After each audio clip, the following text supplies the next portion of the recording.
Nós vamos ler o capítulo 1 de primeira carta aos Coríntios. Desculpe, primeira carta aos Coríntios, capítulo 5. Ok? Primeira carta aos Coríntios, capítulo 5. Tá? Os nossos versículos aqui serão os versículos 12 e 13. Tá bom?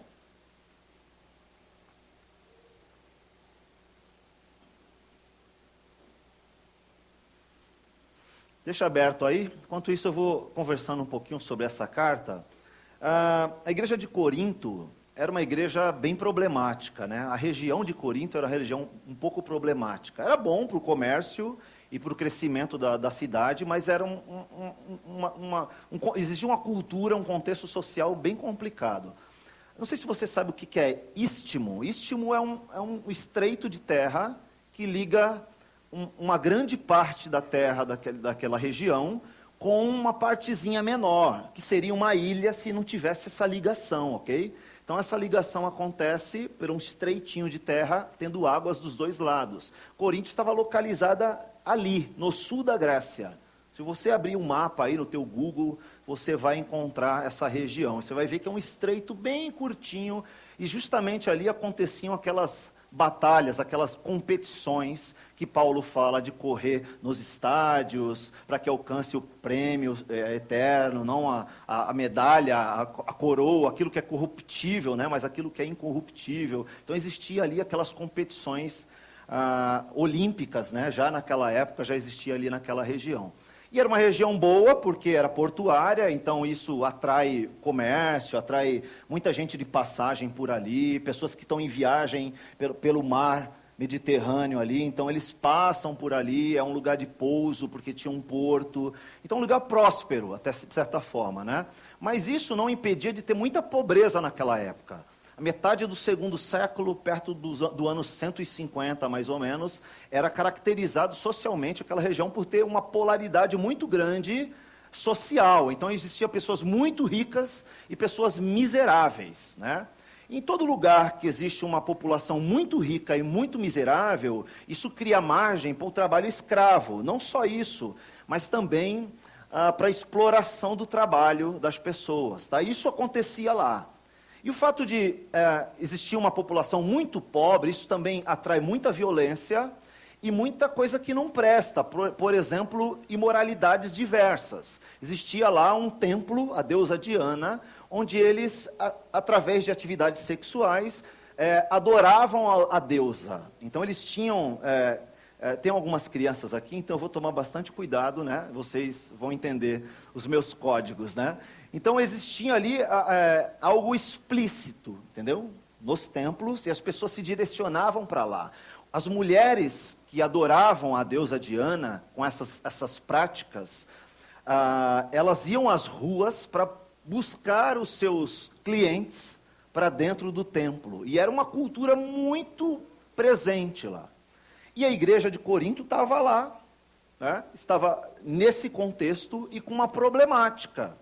Uma delas, a gente percebe claramente quando Paulo fala para as mulheres deixarem o cabelo crescer, né? Para elas não cortarem os cabelos, porque as prostitutas naquela época tinham cabelo curto, para que elas fossem identificadas. E para que as mulheres não fossem confundidas, Paulo fala, deixa o cabelo comprido, para que você não desonre o seu marido. Porque à medida que você sai para a rua, você pode ser confundida com uma dessas mulheres, e isso pode gerar um problema para vocês, né? Então as mulheres naquela cultura, a igreja, Paulo dá o conselho para que elas tomem esse tipo de cuidado, ok? Então existia esse contexto social lá na região onde a igreja que Paulo escreve estava. Tanto isso acontece que as igrejas também recebiam influência desse contexto, ok? Então, uma das maiores críticas de Paulo à igreja de Corinto é justamente que a igreja estava vivendo coisas que o contexto estava vivendo, como a imoralidade sexual, né, de todos os tipos que você pode imaginar. Pessoas dentro da igreja vivendo como aquelas pessoas que estavam vivendo fora, tendo as mesmas práticas, tendo o mesmo costume, vivendo e frequentando os mesmos lugares. E isso era um problema muito sério dentro da igreja de Corinto, né? Então Paulo escreve a primeira carta aos Coríntios, e é uma carta muito dura, né? Uma carta muito dura. Paulo bate muito pesado na igreja por conta disso. Agora, existia uma diferença da igreja de Corinto para as outras igrejas, porque ali era uma região onde tinha algumas igrejas mesmo das viagens de Paulo. Paulo voltava, ia, evangelizava, e Paulo preparava líderes, chamados presbíteros, para cuidar dessas igrejas. Para algumas delas, Paulo mandou, por exemplo, Timóteo e mandou Tito também. Né? Só que essa igreja de Corinto, basicamente, é uma igreja de novos convertidos. Não era uma igreja experiente, tanto que ela não tinha essa estrutura como as outras igrejas tinham. Né? Então, ainda essa igreja estava vivendo como as pessoas do mundo viviam. Então, Paulo, inclusive, chama um dos codinomes, uma das alcunhas que Paulo usa, né, um dos adjetivos que Paulo usa para falar com o povo de Coríntio vocês estão vivendo como carnais. Né? Vocês estão vivendo como as pessoas lá de fora estão vivendo. Isso não pode existir no meio de vocês, porque Deus nos chamou para uma vida de santidade. Né? E essa característica de santidade, uma das principais áreas da santidade que Paulo está dizendo, é justamente na área da sexualidade. E isso vem desde o Antigo Testamento, gente. Se a gente olhar para Israel, existe uma ênfase muito grande no Antigo Testamento a respeito da imoralidade sexual. Né? Dentro do arraial, dentro do povo, dentro do acampamento de Israel, onde eles paravam para adorar a Deus, levantar o tabernáculo e ali oferecer os sacrifícios, holocaustos, enfim. Era exigido muito do povo a santidade, a pureza, né? A pureza sexual. Tanto isso que a gente percebe que, eu já falei isso algumas vezes para vocês, a palavra nudez no Antigo Testamento, ela tem uma evolução. Ela começa lá com Adão e Eva, né? Aquela nudez que Adão e Eva se envergonham, quando Deus fala, onde vocês estavam? Eles estavam escondidos atrás da moita, porque eles tinham pecado como? Querendo ser igual a Deus, querer ter o poder igual ao de Deus, tomar as decisões próprias, a desobediência. Né? Então eles desobedeceram a Deus, se envergonharam, a primeira coisa que eles fizeram foram cobrir as suas partes íntimas. Porque a partir dali há uma evolução nessa palavra no hebraico, dizendo que a nudez, que antes não era um sinal de vergonha, agora é para eles. E essa nudez não era só uma nudez física, ela evolui para a ideia da exposição do nosso pecado. Tá? Então essa palavra vai se agregando outros adjetivos, outros conceitos, que faz com que essa palavra, a partir ali do Pentateuco, dos 5 primeiros livros, dali para frente, ela começa a ter a conotação de que não só a exposição, né, do nosso corpo é algo vergonhoso, mas é vergonhoso também a exposição do pecado que está intrínseco ao nosso coração e que está relacionado à imoralidade. E essa palavra vai evoluindo a tal ponto que nos profetas, um dos profetas, se não me engano, Jeremias, diz assim, o que faz separação entre vós e o vosso Deus é o vosso pecado. Só que quando a gente chega no Novo Testamento, Paulo vai dizer que os nossos pecados já não fazem mais separação entre nós e o nosso Deus. Romanos. Ele vai dizer ainda mais, ele vai dizer que nem a nudez nos separa mais do amor de Deus. É claro que ele está fazendo uma evolução, ele está dando um checkmate a essa evolução da nudez, o significado da nudez dentro do judaísmo, né? Então no Novo Testamento ele fala, olha, a nudez já não nos separa mais do amor de Cristo também, ou seja, o nosso pecado já não nos separa mais do amor de Deus. Glória a Deus por isso. Que bênção, né?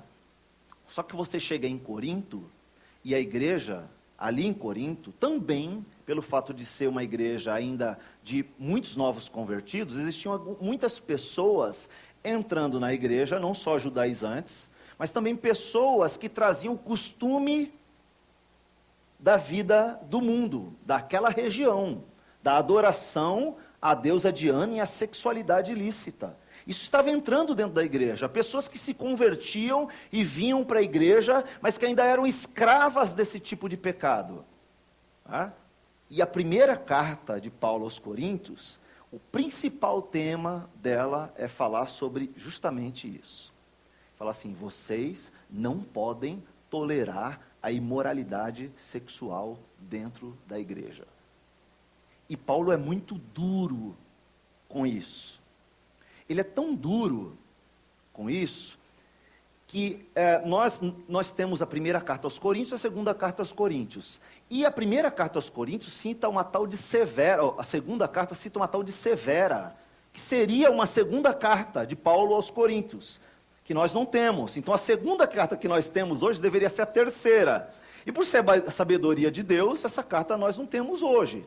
Mas ela é citada por Paulo e diz que ele escreveu uma carta, depois da primeira carta aos Coríntios, ainda muito mais dura para a igreja. Por quê? Vocês imaginam? Porque aquela primeira carta, a dureza que Paulo expõe, a ideia da impureza dentro da igreja, não foi suficiente para os coríntios endireitarem seus caminhos. Então ele volta a ser muito mais duro e falar, em outras palavras, vocês não estão levando a sério o evangelho que está sendo pregado. E aí parece que na nossa segunda carta aos Coríntios, que seria a terceira carta dele aos Coríntios, essa carta, ele parece que a igreja começou a entender algumas coisas, né? E aí ele evolui um pouquinho a temática dele para o desenvolvimento da igreja. Mas a ideia é que ele é muito duro, porque ele diz, vocês estão fazendo vistas grossas a esse tipo de costume dentro da igreja.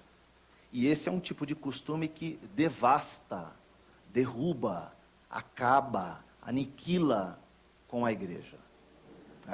E o nosso texto base, ele vai dizer assim, versículo 12 e versículo 13.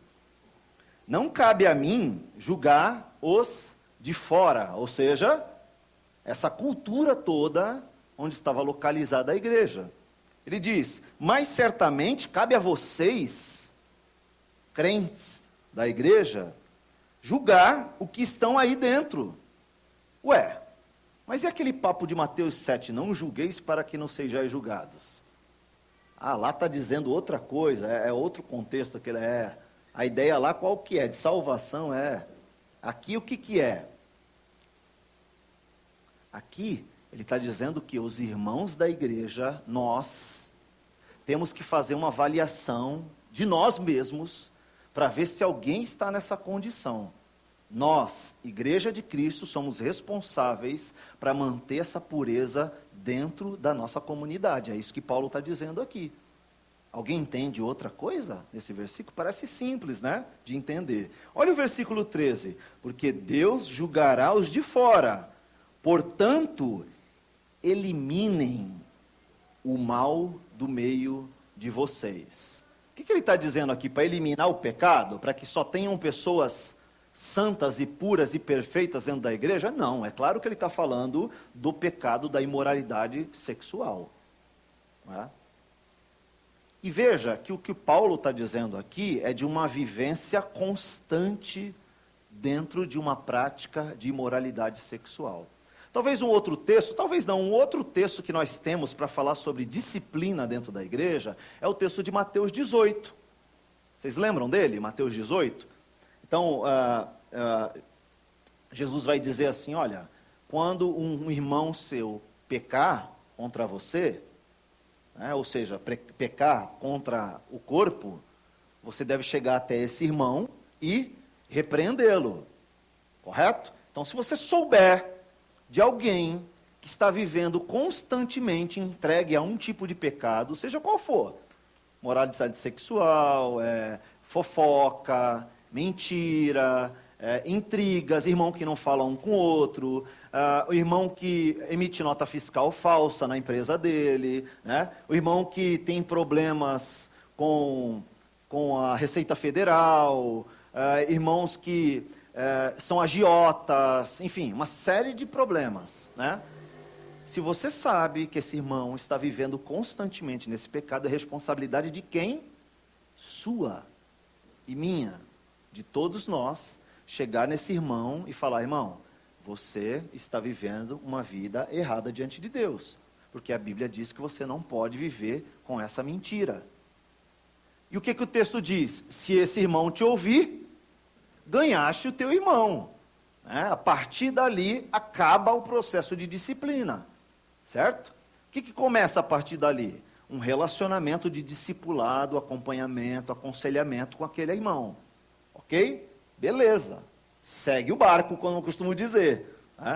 Agora, se esse irmão não te ouvir, o texto diz: chama a testemunha. E vai até o irmão e repreende de novo: irmão, você não pode viver dessa forma. Se esse irmão ouvir, acabou o processo de disciplina. Começa a partir dali um processo de acompanhamento, discipulado, aconselhamento na vida do irmão. E a gente espera, e o texto diz que você espera desse irmão fruto de arrependimento. Ou seja, lembra que a gente pregou há pouco tempo a diferença do comportamento de Pedro e o comportamento de Judas depois do pecado? O texto diz que Judas sentiu remorso, porque ele soube que Jesus era uma pessoa inocente, ele estava cometendo um erro contra uma pessoa inocente. Mas isso não necessariamente que ele cria que Jesus era o Filho de Deus, que era Deus. Ele só sabia que ele estava fazendo mal para uma pessoa que não merecia, somente isso. Agora, o texto diz que Pedro chorou amargamente.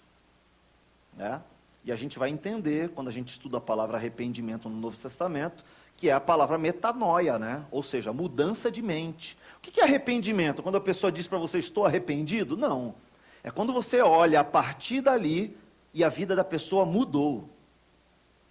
Ela mudou a mente e gerou um novo tipo de comportamento. A Bíblia é muito clara: aquele que roubava, não roube mais. Aquele que mentia, não minta mais. Isso quer dizer que talvez um dia você não faça isso? Não, não quer dizer. Mas isso quer dizer que aquela vivência que você tinha, a partir de agora você não tem mais. A palavra do crente deve ser sim quando for sim, e deve ser não quando for não. A verdade, o caráter está intrinsecamente ligado à vida cristã. A pessoa não pode dizer: eu sou um cristão, e ser uma pessoa mau caráter. Não pode. Por que não pode? Porque a proposta do Evangelho é que nós somos uma nova gene. Somos uma pessoa gerada de novo. As coisas velhas se passaram, eis que tudo se fez novo. Essa é a verdade do Evangelho para as nossas vidas. Ela propõe uma transformação. Então, eu tinha uma vida desregrada, a partir de agora eu tenho uma vida regrada, porque eu olho para as Escrituras e eu tomo aquilo como verdade para eu seguir. Não importa mais o que eu acho, não importa mais o que o mundo, o que o contexto que eu vivo acha, mas o que importa agora é o que Cristo acha. Eu ando olhando para o autor e consumador da minha fé. Eu vou tomar tombos no caminho? Vou. Eu vou pecar no caminho? Vou. Mas eu não sou mais aquela criatura, agora eu sou uma nova criatura. Eu não tenho as mesmas práticas. E parece que é isso que está acontecendo em Corinto. As pessoas estavam se convertendo, vindo para a igreja e continuando a viver aquela vida que elas viviam outrora. E Paulo está sendo muito enfático, ele falou: eliminem. Sabe, você já teve espinhas quando você era adolescente? Quem nunca, né? Tive várias, aquelas saudosas espinhas. Quem não tem saudade que você apertava e voava no espelho lá do seu banheiro, né? Experiência incrível aquilo ali, né? Pois é, a palavra que é usada aqui é justamente essa, de expelir, tirar para fora o mal. Como alguém faz uma cirurgia para tirar um câncer, né? Tem um câncer lá dentro que você não pode conviver com ele, porque ele está te comendo. O câncer é uma célula morta que ela vai se multiplicando. É isso? Cadê o doutor Eduardo? Está aí? É isso, né?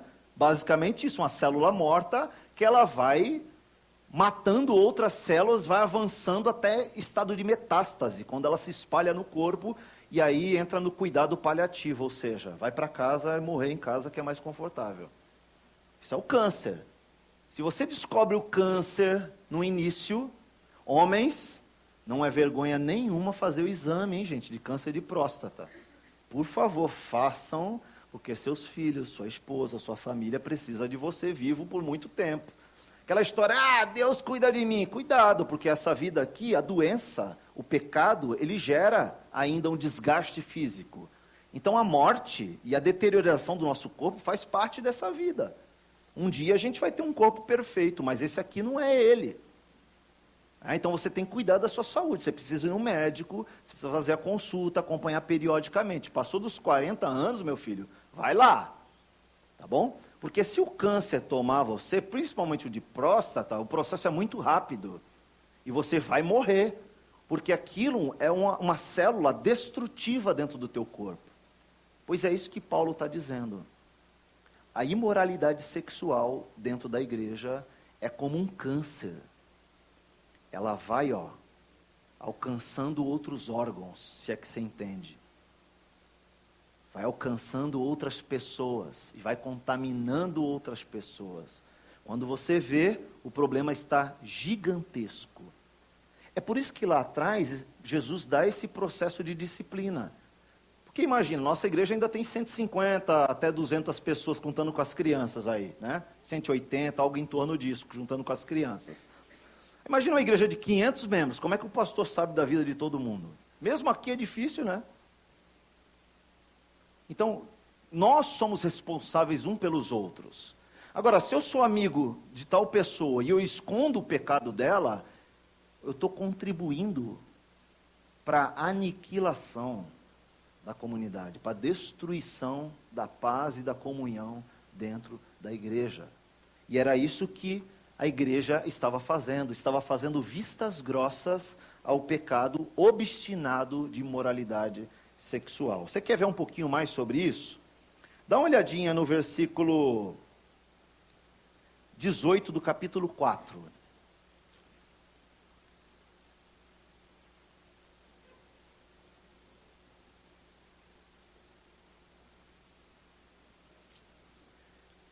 Diz lá no versículo 18 do capítulo 4. Alguns de vocês se tornaram arrogantes, pensando que não irei mais visitá-lo. Sabe o que estava acontecendo aqui? Existiam alguns dentro da igreja que estavam reclamando da visitação de Paulo.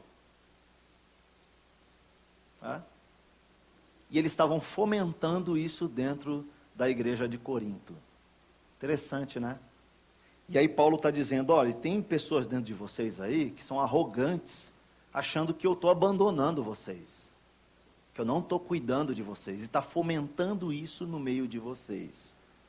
Mas eu irei e logo, se o Senhor permitir, e então verei se esses arrogantes apenas fazem discursos pretensiosos, ou se tem de fato o poder de Deus.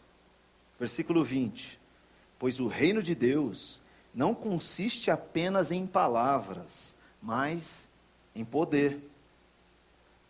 O que vocês escolhem? Devo ir com a vara para castigá-los ou com amor e espírito de mansidão? Do que Paulo está dizendo aqui? O que Paulo está dizendo? Está dizendo o seguinte, vocês vão se comportar e vão corrigir esse problema de vocês? Ou eu tenho que ir aí com a vara para disciplinar vocês? Estava sendo suave, Paulo? Então vocês da igreja, olhem para esse grupo e eliminem do meio de vocês. Porque eles são arrogantes. Eles estão carregados de pecado e tolerando a imoralidade sexual no meio de vocês. Eles reclamam da minha visitação, Paulo está dizendo, mas no fundo eles são pessoas arrogantes, que estão reclamando porque o coração deles está cheio de imoralidade sexual. Incrível esse texto, né? A partir do capítulo 5, versículo 1, ele diz assim, comenta-se por toda parte que há imoralidade sexual no meio de vocês. Imoralidade que nem mesmo os pagãos praticam. nem mesmo lá no templo da deusa Diana, que é tão podre, eles não estão praticando, porque até mesmo lá, com a regulamentação da cidade de Corinto, até lá mesmo há um certo respeito, uma certa regra, uma certa lei. E no meio de vocês, nem esse tipo de conceito que os pagãos têm, vocês estão tendo. E ele continua dizendo: eu soube de um homem entre vocês que mantém relações sexuais com a própria madrasta, Paulo está dizendo. Como podem se orgulhar disso? Como é que vocês podem fazer vista grossa para isso?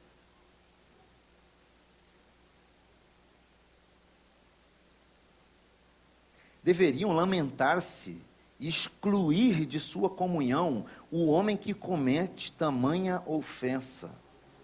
Versículo 3: embora eu não esteja com vocês em pessoa, estou presente em espírito. E como se estivesse aí, já condenei esse homem, em nome do Senhor Jesus. Agora, convoquem uma reunião, estarei com vocês em meu espírito, e o poder do nosso Senhor Jesus também estará presente. Façam, sabe o quê? Versículo 5. Entreguem esse homem a Satanás, Paulo está dizendo, para que o corpo seja punido e o espírito seja salvo no dia do Senhor. Tá? Então ele não está dizendo que esse cara não é crente, e nem que ele perdeu a salvação aqui. O que ele está dizendo é que existe um processo de disciplina sumário para quem está vivendo tais imoralidades sexuais dentro da igreja.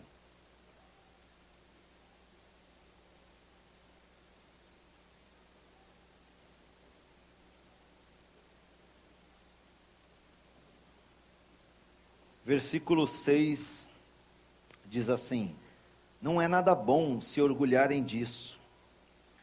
Não percebem que esse pecado é como um pouco de fermento que leveda toda a massa? Quem faz bolo aqui? Bolo. Eu não sei, de verdade, eu estou curioso agora. Eu nem pesquisei isso, na verdade. Mas a minha pergunta para quem faz bolo é: qual é a proporção de farinha para o fermento? Eu não sei. Quem sabe isso de cor?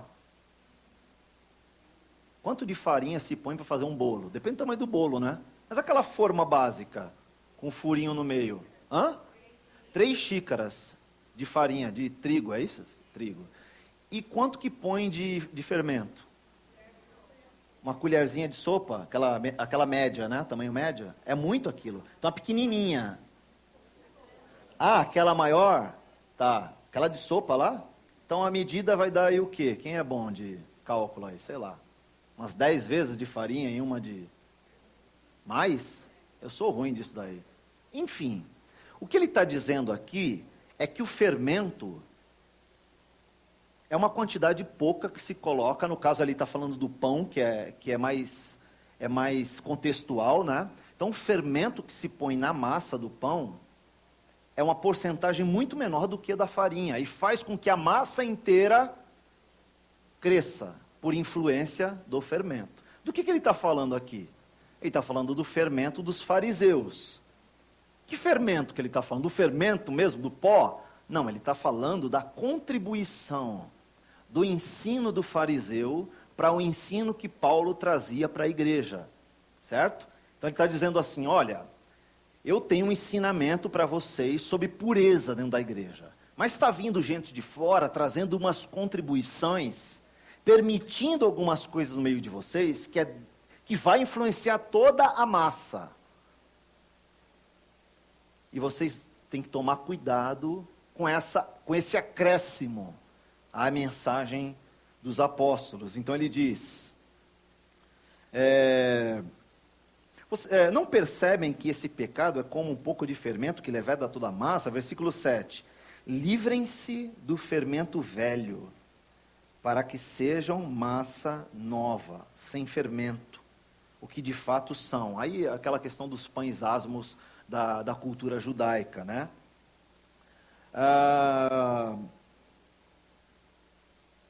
Cristo, nosso Cordeiro Pascal, foi sacrificado.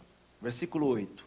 E por isso celebremos a festa não como o velho pão fermentado, com maldade e perversidade, mas com o novo pão da sinceridade e da verdade sem nenhum fermento. Ele está falando aqui que no período pascal, existia um período de 7 semanas, né, onde as pessoas comiam pão sem fermento, né, uma consagração ao Senhor. Aquele período ali, eles faziam um pão, chamado pão aso, um pão sem fermento, fazia parte da alimentação dele nesse período de santificação. No primeiro dia dessa comemoração haveria uma festa, e uma outra festa no último dia, em comemoração, quando eles voltariam a comer um banquete e voltar a comer pães com fermento, né? Um período de consagração. Então é isso que Paulo está relembrando os judeus ali, né? Falando que há, a partir daqui, uma necessidade de uma purificação, de uma consagração, como haveria naquele período pascal, quando eles não comiam pães com fermentos. Ok? A partir do versículo 9, ele diz assim: quando lhes escrevi antes, disse que não deviam se associar com pessoas que se entregam à imoralidade sexual. Versículo 10. Com isso, porém, não me referia a descrentes que vivem em imoralidade sexual, ou são avarentos, aquelas pessoas que têm amor pelo dinheiro, ou exploram os outros, ou pessoas que adoram ídolos. Vocês teriam que sair deste mundo para evitar pessoas desse tipo. 11. O que eu queria dizer era que vocês não devem se associar a alguém que afirma ser irmão, mas vive em imoralidade sexual, ou é avarento, ou adora ídolos, ou insulta as pessoas, ou exagera na bebida, ou explora os outros. Nem ao menos coma com gente assim. E aí finalmente vem o nosso texto: não cabe a mim julgar os de fora, mas certamente cabe a vocês julgar os que estão dentro. Deus julgará os de fora, portanto, elimine o mal do meio de vocês. Versículo 6, eu vou parar a minha leitura por aqui. Versículo 6 começa assim: quando algum de vocês tem um desentendimento com outro irmão, como se atreve a recorrer a um tribunal e pedir ao injusto decidam a questão, em vez de levá-lo ao povo santo? Né? O que Paulo está dizendo aqui existe uma responsabilidade da igreja diante de julgar as questões que envolvem os irmãos da igreja. Ele está sendo muito enfático em relação a isso. Em relação à imoralidade sexual, ele fala: tire do meio de vocês. Esprema esse mal que está dentro de vocês. Põe para fora. Essa pessoa que se diz irmão, mas que vive constantemente na imoralidade sexual. Quero ler uns textos para vocês, só para a gente ver as evidências externas do nosso texto, né? A gente costuma fazer isso. Olha para os textos externos ao texto de Paulo e vê quais são os textos e as palavras de Jesus, de próprio Paulo, no Antigo Testamento, que corroboram para essa ideia, ok? Então, eu vou ler aqui alguns textos para vocês. Você não precisa abrir a sua Bíblia, vou tentar ser rápido para a gente caminhar aí para o fim da nossa reflexão. Hebreus capítulo 6, de 4 a 6, diz assim: ora, para aqueles que uma vez foram iluminados, provaram o dom celestial, tornaram-se participantes do Espírito Santo, experimentaram a bondade da palavra de Deus e os poderes da era que há de vir, e caíram, é impossível que sejam reconduzidos ao arrependimento. Pois para si mesmos estão crucificando de novo o Filho de Deus, sujeitando-o à desonra pública. Esse é um texto bem conhecido e ele exige bastante tempo para explicação. Mas para não deixar sem explicação, eu vou dar uma palavra rápida. Provavelmente Paulo está escrevendo aos Hebreus, particularmente eu fico com Paulo, e ele está dizendo o seguinte, que dentro da comunidade cristã dos judeus convertidos, existiam pessoas que provaram do Evangelho, que viveram muito próximo do Evangelho, ao ponto de provavelmente serem cristãos, inclusive. E diz esse texto que essas pessoas, quando elas caem da fé, ou seja, a ideia que parece para mim ser a ideia de ser exclusa da comunhão, ou a pessoa que sai espontaneamente da comunhão, uma pessoa que já viveu a vida cristã, que Paulo está dizendo que é impossível que essa pessoa volte a se arrepender. Sabe por quê? Vou contar para você. Uma pessoa, quando ela é exclusa da igreja, e a gente viveu isso esses dias, quando a pessoa é exclusa da igreja, e mesmo depois de exclusa ou excluída, ela continua se justificando e culpando as outras pessoas por isso.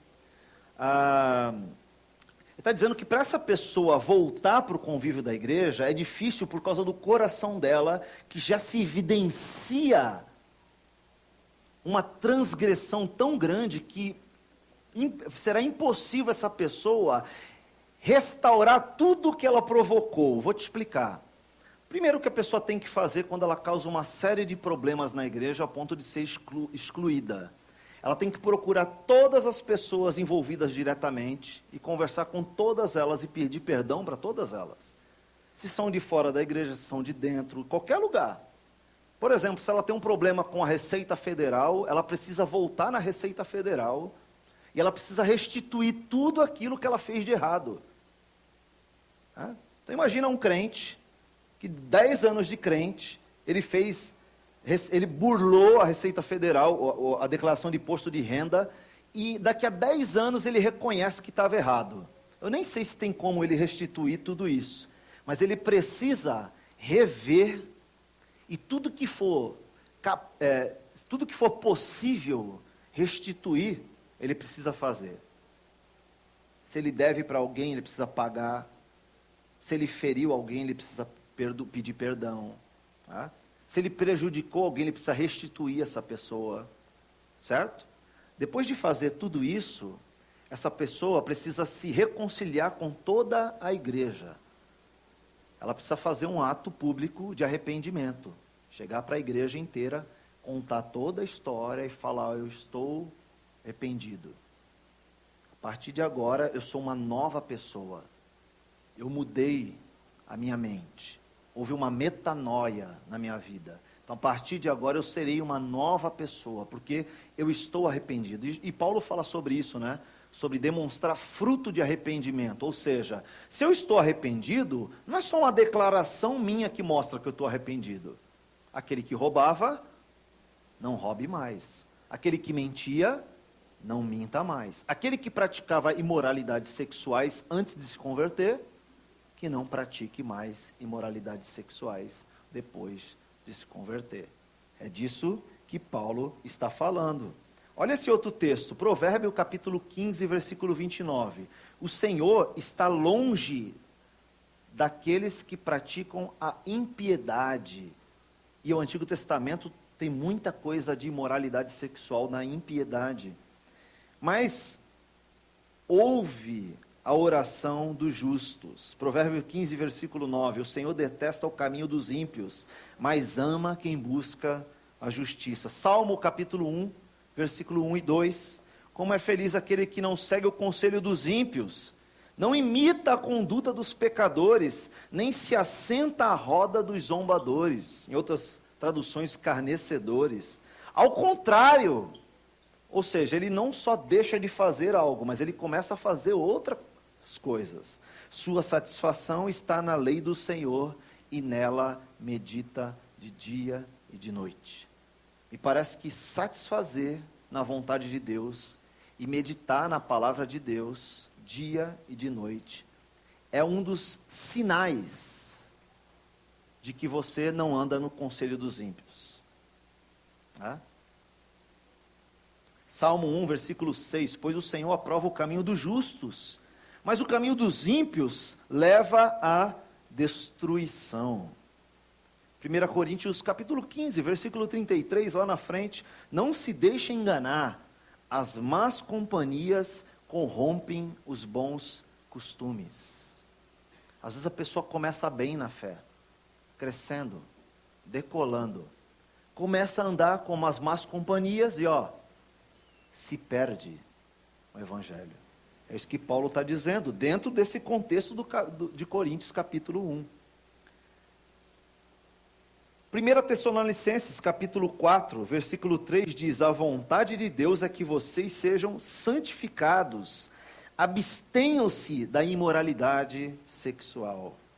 Gálatas 5, 19 e 21 diz: ora, as obras da carne são manifestas, e a primeira delas é imoralidade sexual, impureza, libertinagem, idolatria, feitiçaria, ódio, discórdia, ciúmes, ira, egoísmo, dissensões, facções, inveja, embriaguez, orgias e coisas semelhantes. Eu os advirto, como antes já adverti, que os que praticam essas coisas não herdarão o reino de Deus. Sério, né? 1 Pedro capítulo 4, versículos de 3 a 5, Paulo fala assim: Pedro, no passado vocês já gastaram tempo suficiente fazendo o que agrada aos pagãos. Naquele tempo, vocês viviam em libertinagem. Sabe o que é libertinagem? É você usar a liberdade para fazer o que dá na telha, que é contrário à vontade de Deus. Viver uma vida de pecados, inclusive sexual.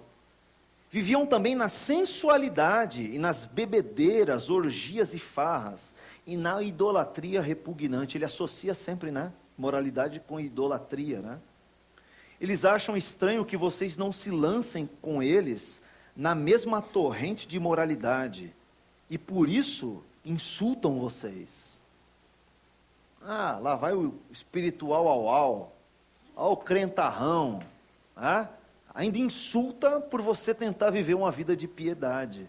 Contudo, eles terão que prestar conta àquele que está pronto para julgar vivos e mortos. 1 Coríntios capítulo 10, de 3 a 8, fala assim: todos comeram do mesmo alimento espiritual e beberam da mesma bebida espiritual, pois bebiam da rocha espiritual que os acompanhava, e essa rocha era Cristo. Contudo, Deus não se agradou da maioria deles, lembrando de um texto do Antigo Testamento, Por isso, os seus corpos ficaram espalhados no deserto. Que louco,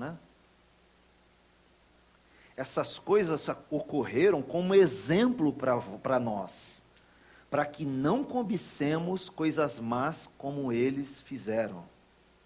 Não sejam idólatras, olha o idólatra de novo, como alguns deles foram, conforme está escrito: o povo assentou para comer e beber, e levantou-se para se entregar à farra. Não pratiquemos imoralidade, como alguns deles fizeram, e num só dia morreram 23 mil pessoas. Romanos capítulo 3, 13 e 14, comportemo-nos com decência, como quem age à luz do dia, não em orgias e bebedeiras, não em imoralidade sexual e depravação, não em desavença e inveja, pelo contrário, revistam-se do Senhor Jesus Cristo e não fiquem premeditando como satisfazer os desejos da carne.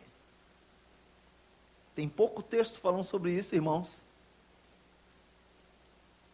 1 Timóteo, capítulo 1, de 8 a 11, Paulo fala assim a Timóteo, um jovem pastor: sabemos que a lei é boa, se alguém a usa da maneira adequada.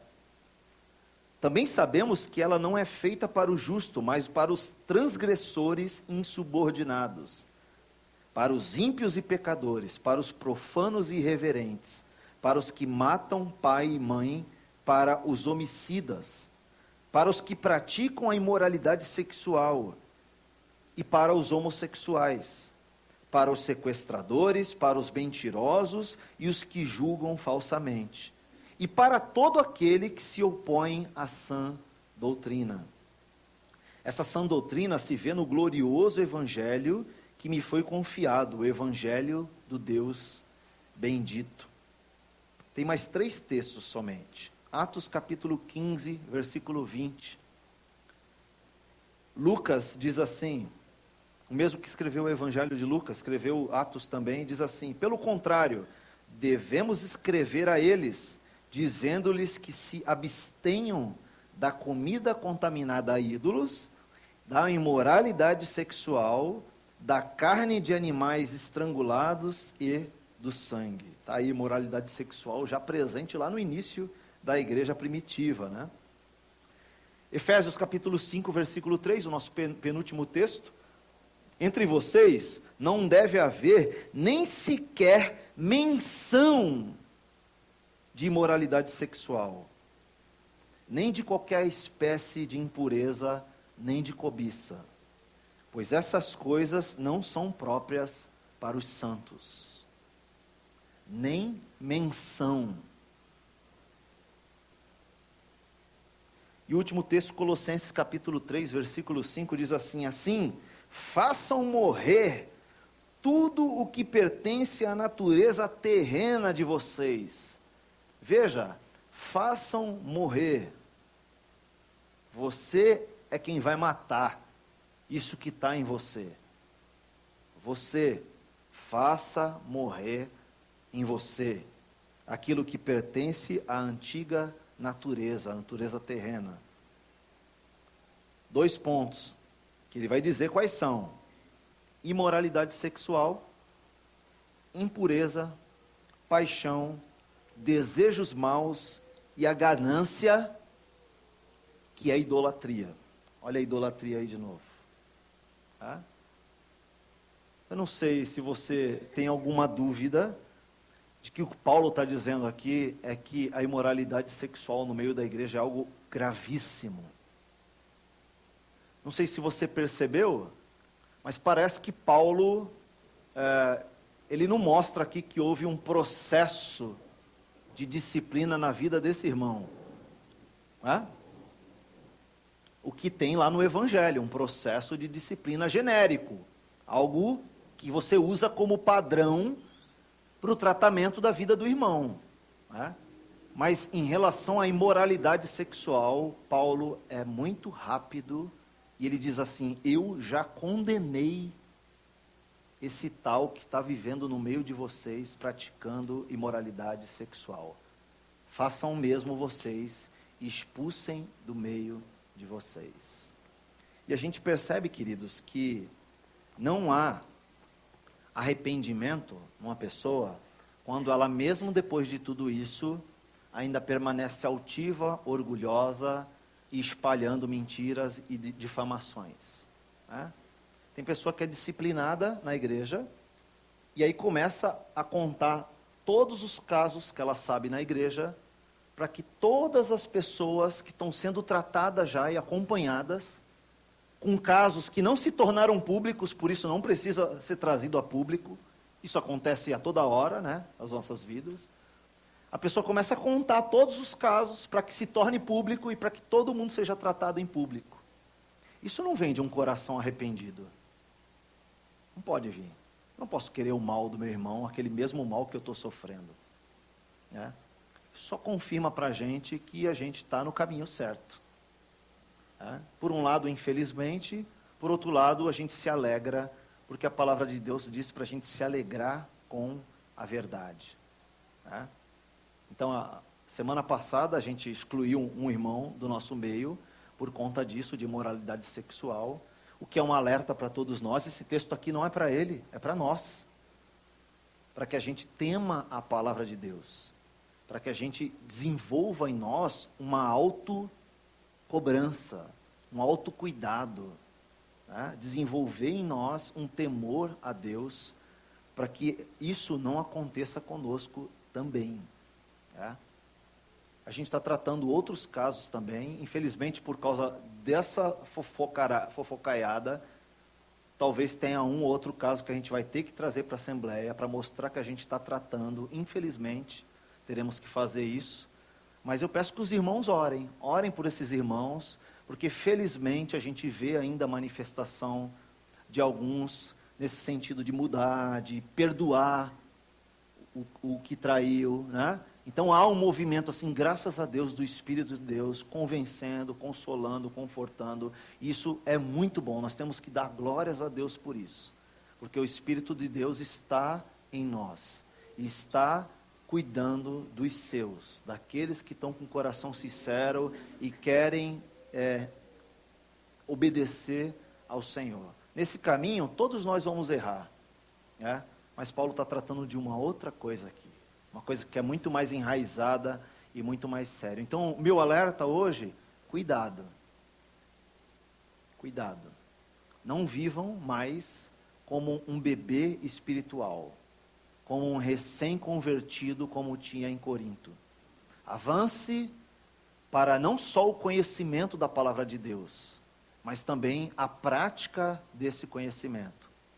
Busque viver em temor e busque viver na piedade que a palavra de Deus nos traz através da sabedoria do conhecimento das Escrituras. Tá bom, queridos? Feche os teus olhos, eu quero orar por mim e por você, pedir que Deus nos ajude nessa tarefa, cientes de que o arrependimento é algo que a gente está muito aberto, né, para a reinserção dos irmãos e para o cuidado também, né? Então, como aquele filho pródigo, o filho pródigo que saiu de casa, não que ficou, o filho pródigo que saiu de casa é recebido com alegria e com festa à medida que ele mostra fruto de arrependimento, né? E no caso ali, o filho pródigo que volta, ele diz: não precisa me tratar como um filho mais, me trata como um dos seus escravos. Sinal de humildade, né? E aquele filho que ficou disse assim: poxa, eu estou aqui trabalhando como escravo para você esse tempo todo. E o pai fala: ué, você não deveria de estar trabalhando como escravo, mas como um filho. A contradição dos dois casos, né? Vamos orar, queridos. Muito obrigado, Senhor, pela tua palavra, que é viva e eficaz, e ela transforma o nosso coração. Muito obrigado porque ela é útil para o ensino, para a correção, para a admoestação, direcionamento na justiça do Senhor. Nós te agradecemos por isso, Pai. E nós sabemos que somos limitados, somos fracos, pecadores, e precisamos do Senhor, porque sem Ti nada podemos fazer. Pedimos perdão dos nossos pecados, pedimos que o Senhor nos ajude, Pai, nos fortaleça, porque no próprio Coríntios mesmo, Paulo diz que aquele que pensa estar de pé, cuide-se para que não caia nos mesmos erros que muitos já caíram, Senhor. Nos livra disso, nós te pedimos e oramos assim, em nome de Jesus. Amém. Amém.